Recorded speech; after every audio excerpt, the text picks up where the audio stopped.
Hey guys, it's me Jennifer from the Car Aficionada, and today we are going to be trying out the Foam Blaster 6 from Chemical Guys. This is basically a really neat car wash tool, and it's part of a kit that came with the Torq Foam Blaster 6 foam gun and spray nozzle, a 4.5-gallon heavy-duty detailing bucket, the Cyclone Dirt Trap bucket insert, a chenille microfiber wash mitt, and a 16-ounce bottle of the Chemical Guys Honeydew Snow Foam. So today we have this mid-60s Austin Mini. It just came out of the shop a few days ago. It is completely filthy, so we're really excited to try this out. Setting up the Foam Blaster 6 is easy. The bottle has two lines on it, one for the soap level and then one for the water level.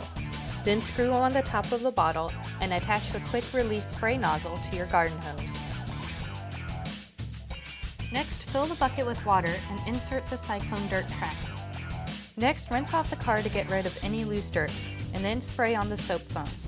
You can let the soap sit for a little bit, or go ahead and start going over the car with the chenille microfiber mitt. Spraying the foam on this way reduces the chances of creating swirls and scratches in your vehicle's paint. The Honeydew Snow Foam soap is fairly thick and smells just like honeydew. It has a pH-neutral formula that is gentle on any wax coatings that your car may have, and you can even use it in direct sunlight and get a spot-free wash. Whenever you need to, rinse off your mitt in the bucket. The mitt has a super soft 70 to 30 microfiber blend. Remember to kind of rub it against the dirt trap so that the dirt will fall through the trap's cones and into the bottom of the bucket. Ideally, you would use the two-bucket system for this. Finally, rinse the soap off your car. The Torq Foam Blaster 6 also has 5 settings to regulate the amount of foam that is produced when spraying.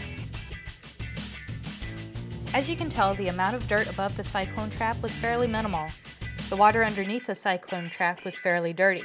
Overall, I was very happy with the result. It cleaned the post-shop dirt off really nicely. Thanks for watching, everyone. Be sure to follow the website and subscribe to this channel.